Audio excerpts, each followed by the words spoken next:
ses responsabilités. Quelle responsabilité? Mais il a géré ce pays pendant 12 ans. Il a géré ce pays pendant 12 ans. Il a des comptes à nous rendre. Ah, donc, nous ne pouvons pas non, nous ne pouvons pas, non. Man, je ne suis pas nihiliste.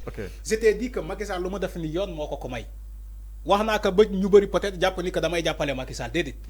dama ne Macky Sall yoon moo ko may tey sañ-sañ mu am droit porter plainte nit comme nit ñi ni ñu amee droit porter ko plainte.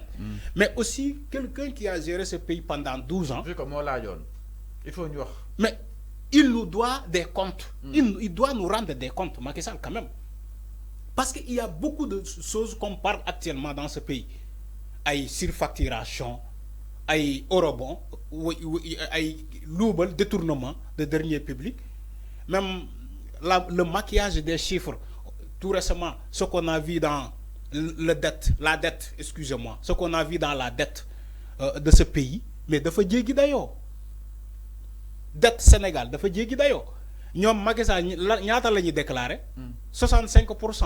Nous avons déclaré que dette bi romb na 65%. Dette bi mu ngi ci 75% ou bien 80%. Mais loolu yëpp Macky Sall war na ko leeral Sénégalais. Macky nee na loolu lay bañati Arfan. Mais loolu foog mu dégg ko. Mu neex ko comme mu nakari ko. Macky Sall est décidé à ne plus rien laisser passer. Dama ne. Macky Sall loolu il faut que mu assurer ses responsabilités, assumer ses responsabilités. Parce que tey man su ma gérer ce pays là pendant 12 ans Sénégal. Mais il faut s'attendre à n'importe quelle question. Des gens vont t'interpeller à travers des questions ne la yow lii ak lii am na kaay nga expliquer ñu lan moo xew. C'est comme si quand Ousmane Sonko disait ni que li xewoon ci fiscalité bi. Li xewoon ci fiscalité bi. Il faut que les anciens ministres des finances ñu ñoo leeral ko Sénégalais Ousmane Sonko l'a dit. Ba mu ne sax Macky Sall ndey bi ligi moo xamante ne moom moo doon ordonné parce que ñee dañ doon exécuter mais ki doon ordonné Macky Sall il faut que moom tamit mu ñëw leeral Sénégalais comment le Sénégal est arrivé à ce point. Mais enfin loolu tamit nekkul cukk. Donc loolu il faut que Macky Sall ñëw leeral ko Sénégalais mënul daw loolu mënu ko bañ mën na simuler di porter des plaintes di porter des mais au grand jour il va falloir que ce Macky Sall revienne ici pour nous expliquer comment il a géré ce pays. Ak lu ñu doon cité yëpp il faut que mu répondre point par point. Enfin dafa bëgg retraite bu paisible wala kon toog retrait bu paisible. Non retrait bu paisible mënu ko am. Oui mënu ko am. Donc il en a donc dafa bàyyi ay parce que tant que loi d'amnistie bi génnuñu ko ba ñu situer les responsabilités ñu war a fay ñu war a jéggal ñu jéggal leen ñu war a kii ñu situer les responsabilités Macky Sall du am retraite bu paisible mënu ko am.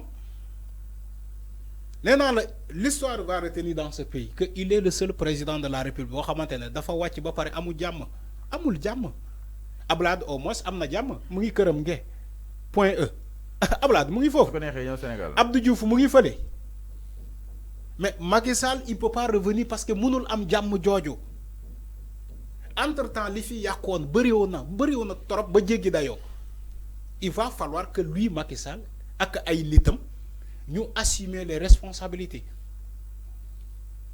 pour bu bëggee am jàmm il faut que mu assumer ses responsabilités dans ce cas après un jour dina am jàmm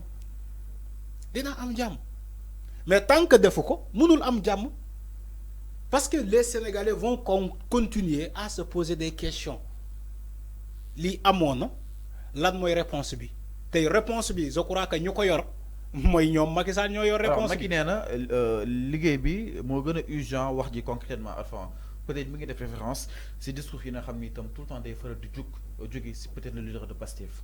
Oui mais d'accord loolu interprétation am la. Analyse am la. nga mën ko accepter la. waaw mu ne nekk dans le temps de l'action. D'accord loolu xalaatam la il a tout à fait le droit de dire nan ñu nekk ci dans l'action. Parce que c'est un politicien. Mais enfin est-ce que tu me dis que ni mooy révélation yi fi jotante am est-ce que duñ bàyyi yoon ak wàllu yoonal mu xool. mais yoon mu ngi def liggéeyam. mais loolu da nga koy révéler. dama ne yoon mu ngi def liggéeyam. mais y en a des sujets yoo xam ni itam milité wul nekk ci espace public bi wala. Non bien sûr parce que quand il parle de jubal jubanti il faut que nga édifier les Sénégalais dans chaque seconde qui passe dans chaque minute qui passe Sénégalais yi war nañu xam. Lolo, c'est tout à fait normal. Donc, quand on dit que non, Ousmane Sonko warul wax li, hankay, war na ko wax. Parce qu'il est le chef de l'opposition. Comment dire, excusez-moi. Il est le chef du gouvernement. Il assure la coordination du gouvernement. Tay, bu dara xewé, les gens attendent pour que Ousmane Sonko mu wax. Ousmane Sonko bu waxulé, ñi ñi duñu mëna am jamm. Parce qu'il est la voix autorisée aujourd'hui directement du président de la République. Donc, Macky Sall, il a tout à fait le droit de dire qu'on doit être dans l'état de l'action, je ne sais pas, mais il a le droit. Okay. Mais aussi, l'ouara feign, à la kouli al, faut que nous feigne. Nous wara feignal, faut que nous feignal ko. Nous wara expliquer, wala nous wara joxe ay réponses, faut que nous joxe sénégalais réponses. Lolu ken mënu ko faxas. Tant qu'on est dans un état de droit, l'eau a l'air, dina l'air. Parce qu'on ne peut pas se permettre, ben affaire, nous avons fait une djeye, nous non, c'est classé secret défense. D'ailleurs, nous avons fait cachet militaire. Cachet militaire. Comme secret défense, beaucoup de gens, dans le cas de l'armée, cachet armée là. Cachet militaire, secret défense. Nous avons fait une magouille, une combine beurrée, une lunefang, nous avons fait cachet militaire. Allez, cachet une secret défense. Dañuy dem ba ay rapport sa ay BD ay rapport ñu def ay djeye même si ay rapport bi la majorité de la gestion revient à l'armée du Sénégal. Okay. Mais ñom dañuy def sen djeye ba paré jël cachet armée bi cacheté ñu né non secret défense nit dina loubal fi ay xaliss ba paré ñu né non secret défense c'est classé secret défense mais secret défense bobu la sénégalais mënul nangu señ bi. Secret défense bobu le sénégalais mënul nangu ay des dossiers de détournement ça dañ ko cacheter secret de défense ay terrain yu ñuy séddale ci ay lieux de recasement mais lépp est-ce que ñu cacheter ko ay secret de défense mais est-ce que loolu lépp mën na mais secret de défense bobu la Diomaye wara teggi mu léral sénégalais yi ces dossiers de Macky Sall la yu mu classé secret de défense ñun fofu lañuy waxé. Mais enfin, il y a secret. Il n'y a pas un mais. Fallou, tout doit être tiré au clair. Sénégalais, il faut que nous sachions. Parce que c'est le peuple souverain. Est-ce que vous savez ce que Macky Sall à 95%? Est-ce que vous savez le fait que nous sommes Sénégalais li am. Duñ leen wax deug. Maquiller les chiffres. Di organiser sen combine beuri. Événement yi am.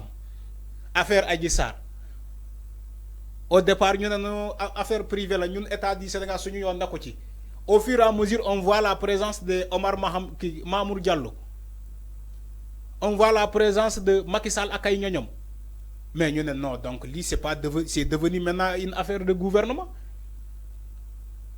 lolu mo fi jëlé Macky Sall le fait que du doon wax sénégalais deug di fen ngeen jéggal ma ci cadre bi parce que oui c'est un régime voyou. Moi, je suis ci jamono Macky Sall di fen sénégalais di ray ay sénégalais ba paré ñu né kenn du fi wax